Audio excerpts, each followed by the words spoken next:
Olá, meu nome é Tamara Almeida e eu vou apresentar o trabalho intitulado Passado e Presente, Persistência, Extensão de Ocorrência e Área de Hábitat de uma espécie endêmica do bioma Pampa e ameaçada de extinção, Telomes lami. As mudanças no uso do solo configuram uma das principais causas de ameaça de extinção das espécies ao redor do mundo todo, e essas alterações influenciam a estrutura da paisagem. E duas formas que nós podemos avaliar essa estrutura é dividindo entre os componentes de quantidade e configuração do habitat. No âmbito de espécies ameaçadas de extinção, é importante que avaliemos padrões ecológicos ao longo do tempo para compreender possíveis causas de declínio e categorizar espécies ameaçadas de extinção. Neste contexto, nós utilizamos como modelo de estudo nesse trabalho o tucutuco do lami, que é uma espécie de roedor subterrâneo endêmica do bioma Pampa, ameaçada de extinção e com essa distribuição super restrita, sendo uma das menores já conhecidas para o gênero.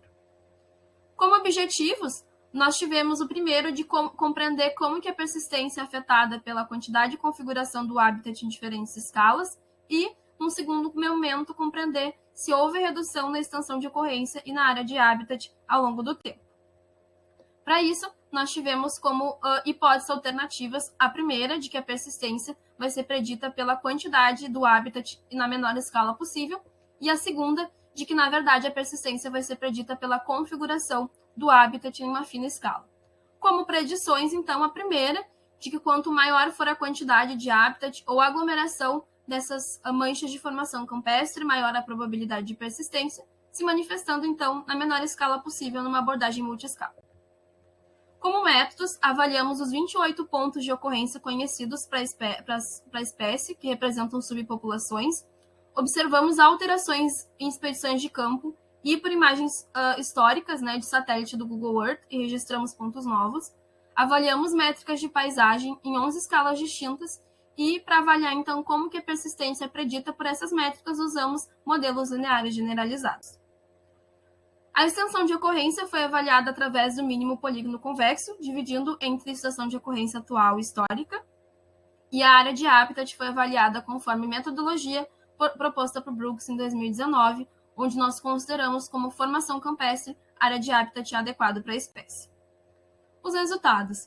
A maior parte das subpopulações da espécie não persistiram nos mesmos locais ao longo do tempo, e esses locais onde elas não persistiram, nós encontramos evidências de alteração por imagens de satélite ou em expedições em campo, e nos locais onde elas persistiram, a maior parte desses locais não foram alterados ao longo do tempo. Em relação às hipóteses que nós tínhamos, o melhor modelo foi aquele que apresentou, então, a aglomeração da paisagem na menor escala, que era de 500 metros. Com isso, nós rejeitamos a primeira hipótese e aceitamos a segunda, de que a persistência é predita, então, pela configuração do habitat em uma menor escala. A primeira predição, então, foi aceita. Quanto mais aglomerada essas manchas de formação campestre, maior a probabilidade de persistência.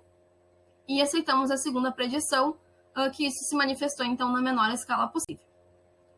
Houve um declínio na extensão de ocorrência em 17% ao longo do tempo. E, atualmente, apenas 41% da área existe de área de habitat disponível dentro dessa extensão de ocorrência. Essa baixa persistência das subpopulações nós podemos relacionar às alterações no uso do solo, que ocorreram na maior parte da distribuição histórica da espécie, e teve relação, então, com essa hipótese de configuração do habitat, demonstrando como é importante essa aglomeração dessas manchas para manter a persistência e demonstrando também um efeito de escala. O declínio na extensão de ocorrência, apesar de não ter sido tão drástico, é importante no âmbito de uma espécie endêmica e ameaçada de extinção de distribuição tão restrita, o que já foi observado em trabalhos com mamíferos ao redor do mundo todo. As avaliações anteriores da extensão de ocorrência sempre foram superestimadas, demonstrando a importância de uma avaliação atual dessa extensão de ocorrência. E a área de habitat teve uma das menores quantidades já registradas, e isso pode ter relação, então, com as fragilidades e retrocessos ambientais que o Brasil e o bioma Pampa vem enfrentando nos últimos anos. Esse trabalho teve algumas aplicações, então, em conservação, como participação em planos de manejo, atualização de plataformas, atualização de extensão de ocorrência, ameaças, e também participação em projetos de extensão. Muito obrigada e fica o convite para que acessem e conheçam as mídias sociais do nosso projeto.